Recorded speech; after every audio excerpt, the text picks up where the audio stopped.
Para business leaders dan intellectual business community, kita sampai pada segmen terakhir diskusi kita hari ini. Size advantage in a downturn, yang kita ambil dari Harvard Business Review bulan Februari tahun 2009.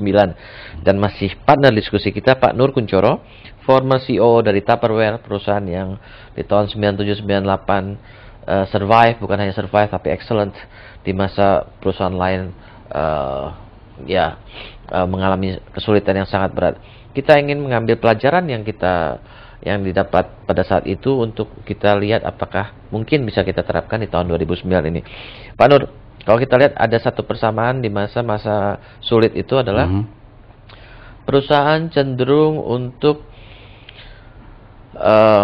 menggunakan long term investment, kapasitas long term investment itu untuk short term. Ya, misalkan yang namanya building brands.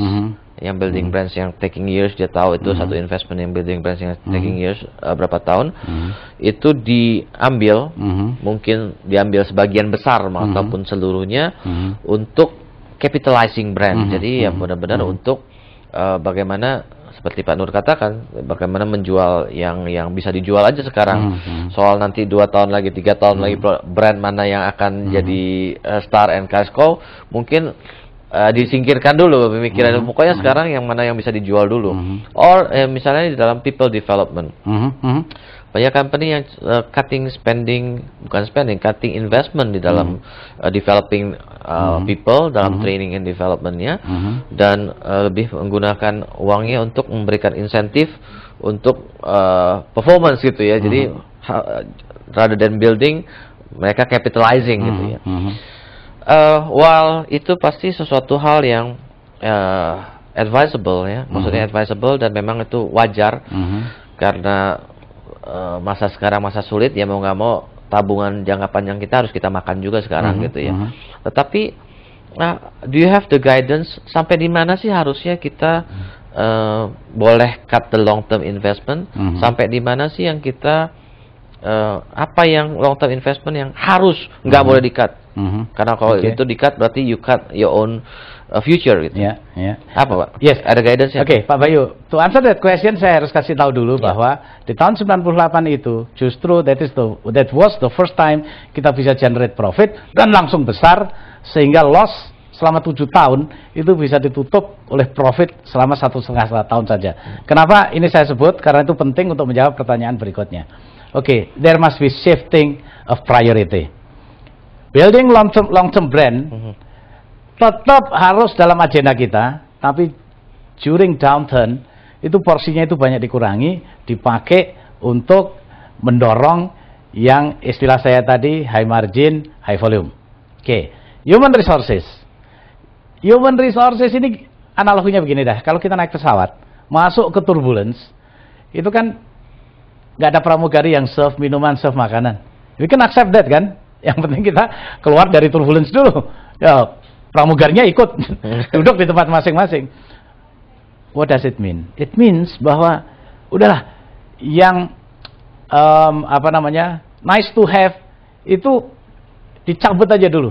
Kita shift kepada yang essentials. Training to improve skill, to improve knowledge itu sangat perlu.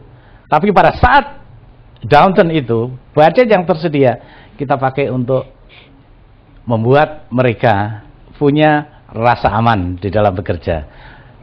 Dalam istilah saya, put it in more motivational things, seperti yang tadi Pak Bayu sebut, insentif related kepada performance dan sebagainya. Nah, pada saat itu, karena ternyata tahun 98 itu, despite of the bad externals, itu kita bisa melakukan quantum leap. Tahun 99 sudah investment untuk training, investment untuk building brand itu malah lebih gede daripada sebelumnya. Nah, message-nya adalah satu, downturn itu tidak selamanya, dan pada saat berakhir kita harus kembali kepada priority yang seharusnya. Yang kedua, believe it or not, downturn itu punya peluang untuk quantum leap. Betul. Dan itu bisa dinikmati oleh cukup banyak perusahaan di Indonesia ini pada saat itu. Jadi once you enter that situation, ya sudah, investment kepada long term training, improving skill, improving competence itu harus dikembalikan lagi, bahkan ditambah porsinya. Tapi tetap aja, this is the opportunity for you. Kalau saya selalu bilang opportunity, to improve your cash, do it, grab it, dan kalau sudah cashnya itu membaik, jangan diperburuk lagi. Oke. Thank you Pak Nur. Karena waktu kita harus membuat summary dari diskusi kita hari ini. Jadi diskusi kita hari ini, size advantage in a downturn. Bagaimana kita bisa mengambil kesempatan di dalam downturn, yang kita summary-kan dari artikel Harvard Business Review bulan Februari tahun 2009. Dan dari diskusi kita dengan Pak Nur tadi kita lihat bahwa dari pengalaman tahun 97-98 Pak Nur bersama Tupperware-nya, maka beberapa hal yang kita bisa tarik juga, yang kita bisa aplikasi di tahun 2009 ini, bahwa dalam downturn itu memang cash is very important untuk kita manage dengan baik. Dan salah satu cara yang manjur untuk mendapatkan cash adalah bermain dengan working capital, dan sangat jeli dalam bermain dengan inventory, mengelola inventory. Mengelola inventory, mana yang harus di move, mana yang enggak, itu harus kita lihat, kita petakan produk life cycle-nya, kemudian kita lihat mana produk-produk yang bukan cash cow, bukan yang bisa memberikan uang dengan segera, maka itu bisa liquidate duluan dengan cara selling at cost ataupun whatever the price it is, selama nanti opportunity yang bisa didapat dari cash tersebut bisa lebih besar di tempat lain, atau untuk mengembangkan produk yang bisa kita jual dengan margin yang lebih baik. Nah, kemudian juga kita lihat di dalam situasi sulit adalah normal untuk kita mengambil investasi yang jangka panjang, sebagian itu untuk investasi atau apa, untuk kita gunakan survival sekarang. Tetapi kembali seperti Pak Nur katakan, bahwa masa sulit bukan selamanya. Ya, kalau kita sudah cut sampai dagingnya sampai ke tulang, begitu masa baik kembali, maka yang kita punya cuma tulang, kita nggak bisa move karena otot-ototnya sudah habis kita potong untuk kita makan pada saat masa sulit. Memang sulit sekali untuk mempertahankan otot pada masa sulit karena kebutuhan yang meningkat. Tetapi kita harus tahu otot-otot mana yang vital, yang kalau ikut dipotong pada saat kita situasi membaik, kita nggak bisa lagi. Itu kecuali Anda memang sudah tidak punya pilihan lain lagi ya. Nah, di sini juga dikemukakan bahwa di masa sulit itu divest your core business, divest non-core business, ya. Jadi perusahaan-perusahaan itu banyak mendivest perusahaan-perusahaan yang tidak berkaitan langsung, ataupun kembali banyak produk dalam hal produk, sama seperti dalam hal produk, bukan produk utamanya dia akan jual for sale at whatever price it is supaya liquidate untuk membantu cashnya. On other sense, ini opportunity juga, karena produk for sale itu biasanya dijual sangat murah, sometimes below cost, atau incredibly very cheap.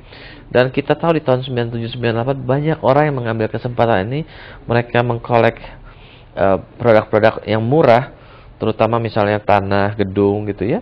Mereka beli dengan murah-murah, dan setelah kondisi ekonomi meningkat dengan baik, mereka can get returns not only twice or three times, but tens of times, even hundreds of times they value when they buy gitu ya. Jadi tentunya ini hanya bisa buat Anda yang punya simpanan cukup baik dan bisa melihat jauh lebih panjang dibandingkan orang yang sekarang berpikir besok makan apa aja susah ya. Karena beberapa company di Indonesia ini, dari survei kita lihat, seringkali cash mereka hanya bisa bertahan untuk menutup operational cost mungkin cuma 3 bulan sampai 6 bulan, not even thinking about next year gitu ya. Jadi benar-benar day to day struggle. Whatever it is, this situation is not bad. Ya, it's not as bad as 97, 98, 2009. Kalau kita ibaratkan ya, kita lagi sakit, mungkin harus masuk rumah sakit tapi belum masuk ICU dan tidak akan masuk ICU. Dan semua pengamatan, semua orang menyadari dan menyetujui bahwa kita semua tetap harus optimis, karena kalau kita tidak optimis, pikiran pesimis itu akan spiraling down our economy, our action semuanya, dan itu akan membuat situasi akan tambah buruk.